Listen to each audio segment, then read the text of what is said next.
Chapter 26 Friends in the Making. We managed to clear the building and make it back to the ground level with relative ease, and thankfully no signs of ghouls. Around the other side of here, the streets were torn apart from the underground explosion. This would make traveling the roads a bit trickier since we weren't on the side that we needed to be on. There was also a very rank smell filling the entire area. Ugh, that smell. It's awful. Here, you two. Take some gauze and wrap it around your face. It helps a little. Marcus handed Nate and I a strip of cloth gauze from his first aid kit, and we wrapped it around our nose and mouth. He was right. It did help some, although now we looked like we belonged in a B-rated monster movie. The cloth muffled our voices a bit, but we were still able to hear each other talk. Hey, Nate. You said something about being able to increase the range of my scanner? Here, let me take a look. He gently grabbed my arm and started to mess around with my Pip-Boar settings. A shiver ran down my spine as I tried to figure out what the hell was going on with me when I was around him. I looked at Nate, but his mind was lost in his work, so I tried to distract myself with Marcus. So that's a pretty, noisy gun you have. Oh, this thing? Yeah, she's my trusty revolver. She might be loud, but she sure does kick. I think my ears are still ringing from it. Can you put a silencer on it or something? You'd probably just blow the thing off. Nate finished his work and let go of my arm. Even though he wasn't putting any pressure on it, I instinctively rubbed it. I looked at my Pip-Boar, but it didn't look any different. Guess I'd just have to wait until something found us. It would be nice to be able to go from point A to point B unabated for once. We were a little over halfway there when we needed to stop to rest. I think they could hear my stomach growling from a mile away. None of us wanted to stop, but if we arrived exhausted, we would be just as helpful dead. I pulled out the sandwiches that Petunia had packed for me. I offered part of them to the brothers, but they had their own food. This sandwich was wonderful. I still don't know if it's her cooking or if I've just had horrible food my entire life.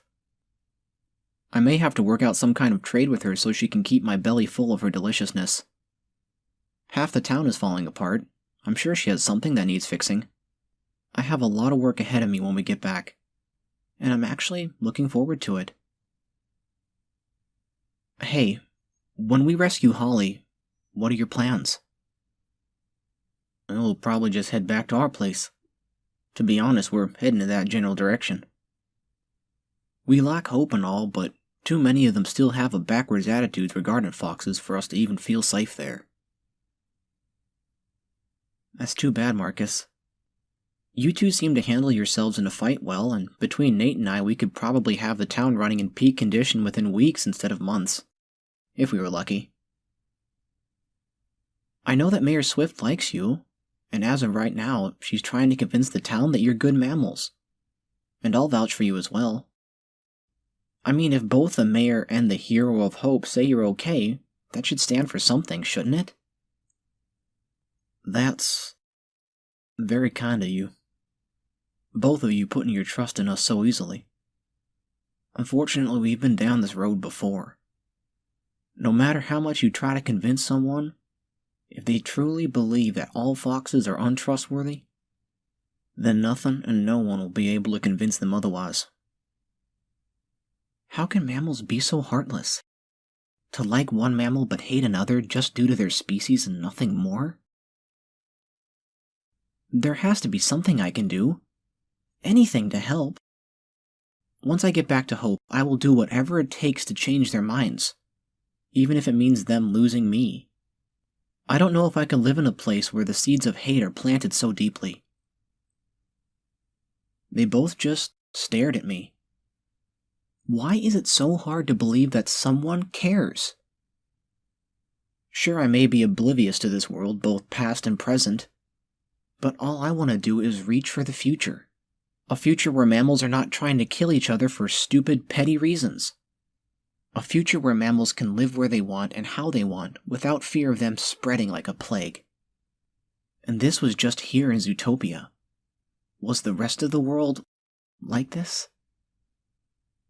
Well, we should get moving. Everyone set? Wait, what? Why are you— No, don't you dare. It was Nate first, coming at me with his arms reaching out to me. And then it was Marcus doing the same thing. Crap, they were flanking me. They were getting closer and closer, and now I'm being hugged. This felt weird. But oddly enough, it felt natural. It was Marcus who broke the air first. You may not be our Holly, but you make a good replacement. Just remember though, Holly will always be my bunny. You can have Nate. What are you— Oops, I think I broke her. Are you okay there, bro? Nate had broken away from the hug rather quickly, and I saw his face turn bright red. I don't think all my synapses were firing right. I kept stammering, my vision was blurry, and I felt warm everywhere. And I do mean— Fuck! Keep it together, Olivia! Keep it together! Breathe. That's it. Take a deep breath. Calm down. Miss, are you alright? You look— Yes, I'm fine, let's go, come on. I grabbed my bag and started to walk, hopefully in the right direction. I wasn't in the mental state to even begin thinking about what my body was doing. I just needed to walk. Preferably in front of them so they don't see my expressions. I didn't even want to know what they looked like. Hopefully they were following me, because I didn't look back to check. 81.12. We were getting closer. It's a good thing, too. The skies were starting to darken fast. And soon we would be under the cover of night. After eating, no one had spoken a word. I don't know if any of us were regretting anything, or if we just didn't know how to break the tension. A little quiet time was always good, especially after whatever that was. We had left the large buildings a few miles back. Now we were on the outskirts of Savannah Central. In the distance we could see massive walls that separated Sahara Square from the rest of the districts.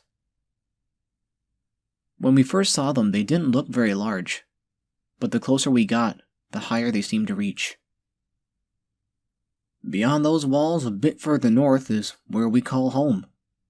It's a rather calm area, but I admit it's dangerously close to redneck territory. Thankfully, we've kept ourselves well hidden from them. Marcus took the lead in talking again, although I had been purposefully trying not to look at Nate. I really didn't know what to say about earlier. I mean, it was his brother's fault. Wait, rednecks? Need to pay those fuckers a visit sometime. Whoa, no one just visits the rednecks. They are one of the most feared raider groups in the wastes. They would sooner burn you alive than talk to you, and that's if you're lucky. Well, they burned Beaverton to the ground, and I made a promise to myself that I would pay them back for their atrocities. Look, Nate and I understand that you care. We both agree that you have more compassion for this world than everyone else we know combined.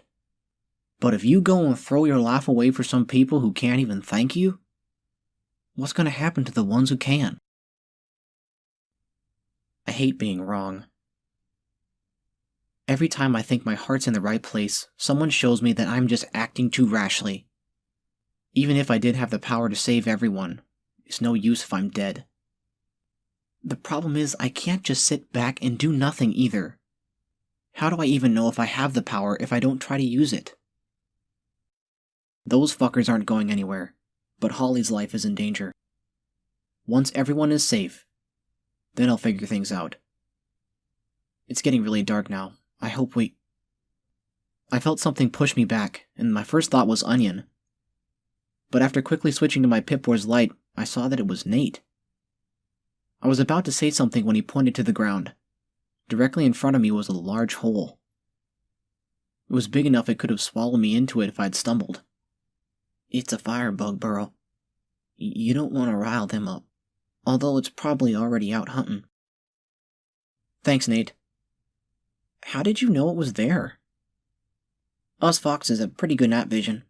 I was keeping an eye out for dangers for you. Us. Well, I appreciate it. and I'll be more careful. What is a firebug, anyways? I've heard mention of them once before. Oh, nasty things they are. Marcus came up from behind as we walked around it, avoiding 2 more large holes. They're giant flying pests with razor-sharp scythe-like claws on their legs and mandibles that could tear through steel. Although that's not what makes them dangerous. It's their abdomen. If you ever see a giant glowing dot in the distance, you better make sure not to get too close. They spit this radioactive goo that sticks to everything, and if they feel threatened, they can cause themselves to go nuclear. Wait, you're telling me there are living nuclear bombs out here? Afraid so. Now you really do have to make them feel in danger and make them go boom, like cornering them. If you ever see their belly pulsing, you better run. Zombies, mad mammals, flying death machines, and now living nukes. This world is all sorts of screwed up. I may need an army just to save everyone from its horrors. Although if I keep making friends like this, I may have an army sooner than later. I think my to-do list might need a few more volumes by the time I'm done with it. So, tell me about Holly. I probably should know a little more about the person I'm rescuing. Well, she's my girl. We've been together for, well, a long time now. Now's not time to go into too much detail about our past, but let's just say it's complicated. Now, she's a firecracker to say the least. Honestly, you remind me a bit of her. You're both determined, care about protecting those around you, and you're both survivors. To tell you the truth, I heard some rumors about what you've done, but I didn't believe them until I saw you handle those ghouls. Although Holly probably would have just shot them all. She likes her guns. Rumors? What rumors? Well, there's you taking down that robot all by yourself, of course. Then there's the incident at Regal Giraffe Theater. Mayor Swift said you took out an entire group of Grey Quills by yourself. Hell, even the Steel Guardians were having trouble with them. But hearing that some rabbit just walked in and killed them all without breaking a sweat? It was a rather unbelievable feat. After seeing you today, I'm starting to believe it. Wait, the mayor knew about that? Yup. To be honest, during the siege she wanted to find out how to contact you, but she didn't even know if you were real. Then here you come, waltzing right up to the door, taking down yet another raider group all by your lonesome. You were like Jack Savage himself. Well, I can assure you, while some of that was true, I wasn't alone. I had Onion there with me every step of the way, and I nearly killed myself fighting their leader, this massive elephant with a whip just as big. If it wasn't for the Guardians rescuing me and patching me up, I would have died right then and there with her. Wait. Elephant with a whip? No. You can't be talking about Bailey, can you? Wait, you know her? Know of her? She's the second in command of the entire Grey Quills. She used to be an arena champion, and she was undefeated. Then she was recruited into the Grey Quills. She rose through the ranks so quickly that they expected her to become the new leader. She was one of the strongest mammals in the wastes. She was. I kinda choked her to death with her own whip. I was not a happy bunny at the time. So, wait. Are you telling me that you killed her with her own weapon? I thought I already said that. I'm glad you're on our side. Remind me not to make you angry. Don't worry. As long as you aren't trying to kill me or torture someone, I won't kill you. I was teasing Marcus, but when I shone my light on his face to see his reaction, it was a lot more serious than I imagined it would be. Nate's expression was similar to Marcus. Those Deathwings don't stand a chance against you, do they? Well, I did have one saving grace back then. Bats. Unfortunately, I ran out of serum. Oh, here! I have an extra vial on me. I don't use it much, but I always carry some, just in case. Nate tossed me the vial. It was a lot smaller than I thought it would be. I shined my light on it, and it was a blue iridescent color that shimmered in the light. I was so glad to have some more of this stuff. I think I was just starting to miss it. Now, how do I...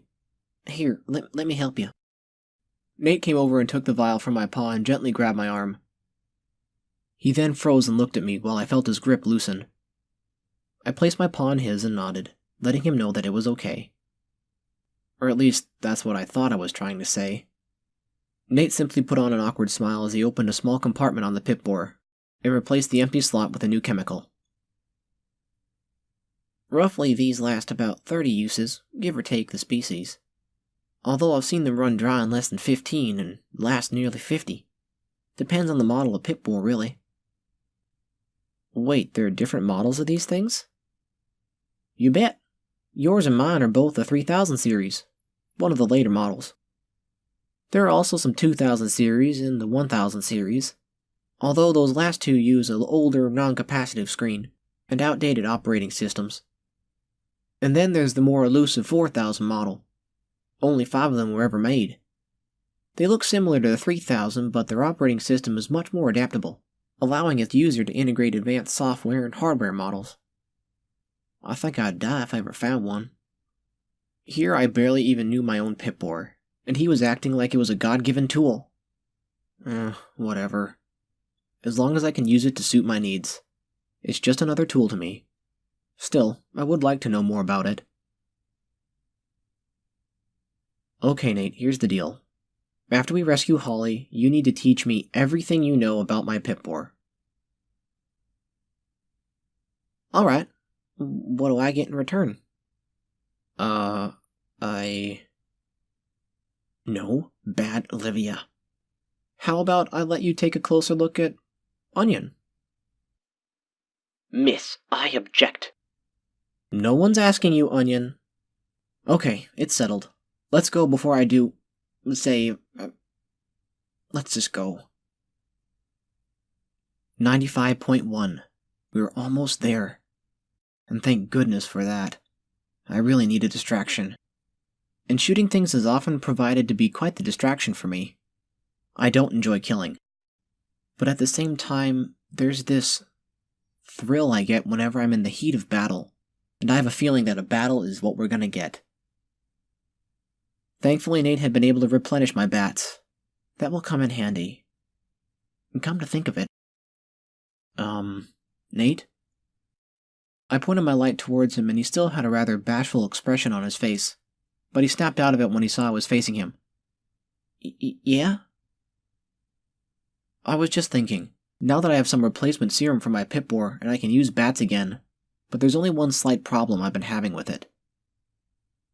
What's that? I have no flippin' idea how to activate it. It always seems to know when I'm in danger and prompts me to initiate it, but I've only gotten so far with that. Oh, that's easy. There's a special command, you say. The default command is serum X-241 initializing sequence activate. But then the developers realized it'd be quite a mouthful to remember in combat, so they allowed you to change it. He grabbed my arm to get at my pip bore. Why does he keep doing that? And better yet, why do I keep letting him? And here you go. Just change it to anything you want. It's tied to your vocal patterns only, so you don't have to worry about anyone else activating it.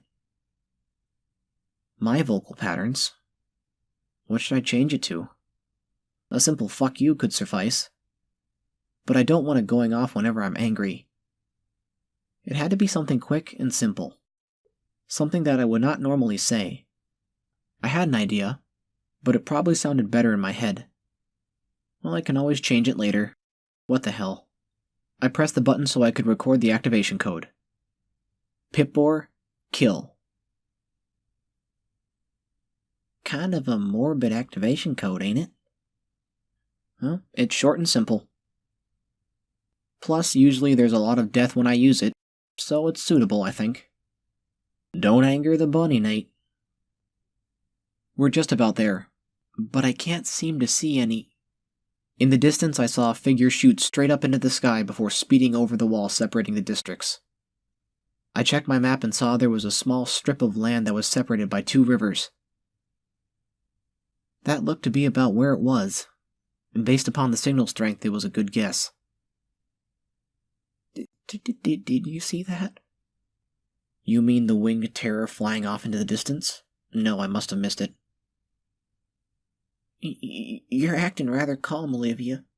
We're about to venture into the den of one of the wasteland's most dangerous creatures. And here you are joking? What's your secret? Now, don't judge me, but to be honest, sometimes what I think I do is fun. You call nearly being killed time and time again fun? I know you must think I'm insane. And I just might be. But look at it this way. When I'm enjoying what I'm doing, I'm able to focus much better. You saw me earlier. I nearly got us killed because I didn't want to attack those ghouls just in case they were like us. I was frozen because I was so afraid that I would kill an innocent, that I couldn't even think straight. Once I realized they were enemies, that's when I started having fun with it. And you saw how quickly I was able to take care of the situation. Even in the direst of times, even if I know I'm about to be killed, in the end, wouldn't you rather die happy than miserable? You are one screwed up bunny, you know that? Holly would have a field day with you. I keep telling her that, Mr. Valiant. But do you think she listens to me? Never. Ugh, just call me Mark or Marcus or something other than that. I don't care for formalities, Onion. So, Olivia, what's the plan? Well, we need to get closer. That's for certain. After that, well, I'm more of a spur-of-the-moment kind of girl. But we need to handle this with some tact and subtlety. If we go in guns blazing, we may hurt our chances of rescuing Holly alive. Sounds like we need a stealth bore. Nate interjected, shoving himself between Marcus and myself. A what? Oh, it's a piece of technology that was created during the war to allow soldiers to sneak up into enemy territory undetected. It basically creates a field of refracting energy that mimics its surroundings, rendering anyone within the field invisible for a short time. You don't by chance have one of them, do you, Nate? I wish. They're not that common since they only contain a single charge in them. Once they're used up, it becomes a 5-pound brick. I've heard of multi-use ones, but they're even rarer. That would have solved everything. Sneak in, slap a stealth field on Holly, and sneak out. Things never work out that easily for me. The area had become mostly flat, save for a few small houses that were scattered between us and the wall. We needed to get closer in order to better grasp the situation. I pulled out my scope. You see that house? The one with the damaged roof? We need to make our way there. Why do you have a scope that's much too large for your gun? Found this really nice long-range rifle a while back, but it was too bulky for me. So I stripped off the scope and have been using it for scouting. Okay, we can't waste any more time. Follow me. I dashed forward, putting the buildings between me and where the Deathwing had come from. It was too dark to see if they had any lookouts, but I didn't want to chance it. If they mainly hunted at night, I'm sure their night vision was better than the three of us combined. It's probably a good thing they came with me. My night vision is terrible. The brothers would be able to assist me so that I didn't have to rely on my Pip-Boy light and give myself away. Maybe having a team to watch each other's backs is a good idea. We reached the house without being seen. At least, I hope. There were no signs of activity on my scanners, so that's a good start. I set my bag down and grabbed my scope, went to climb the remnants of the home to get a better viewpoint when someone grabbed my arm. I turned around and saw it was Nate. Here. He handed me something. Night vision binoculars. Probably better suited for you than that scope. I took a look at them. It was like two scopes had been attached together, but in a smaller package. I held them up to my eyes, but I didn't see anything. Marcus showed me a button on the side of the device. I held it up again and pushed it. The entire world lit up in a wash of green. I was able to see so much details that it was almost as if it was day. Oh, where were these things a day ago? Got anything else useful? Like maybe a teleporter that takes us right back to Hope? This isn't an episode of Space Travelers. Tech like that doesn't exist. No, Nate, not now. Space travelers? We'll have to ask him about that later. With the binoculars in paw, I proceeded to scale the house. Thankfully, the roof had collapsed in such a manner that it was like climbing up a steep hill. Once I got to the top, I looked forward in the direction that the Deathwing had come from. Just like my map showed, there was a strip of relatively flat land that was surrounded by what looked like dried-up riverbeds. I couldn't see how deep they were from here, but at least we didn't have to worry about radiation poisoning. In the middle of the landscape stood a small, squat building. It had to have been only one floor. I couldn't see how, but that must have been the entrance to the cave. My thoughts were answered when I saw another figure. This time it was obvious that it was a Deathwing flying down into the building. It must not have a roof. That's how they get in and out. I fidgeted with the binoculars until I found the zoom. I moved my vision as close to the house as I could. The doors were all boarded up, but there was a giant window that looked unblocked. I scurried back down the building where Onion and the brothers were waiting. "We have our way in, fellas." "Does it look guarded?" Marcus was checking the ammunition in his gun as he spoke. "I didn't see anything, but there is activity. We'll have to stay low to the ground and move silently." "Onion, I hate to say this, but your levitator is giving off too much light, even in low power mode. You need to stay back. Keep your communication channel open and wait for me." "Miss, I object."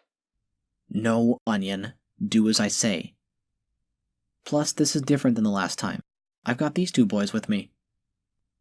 Onion kept quiet. He knew he wouldn't be able to win this argument. What I didn't tell him was the real reason I left him behind was so that if we got captured, or worse, he would need to go back to Hope and inform them.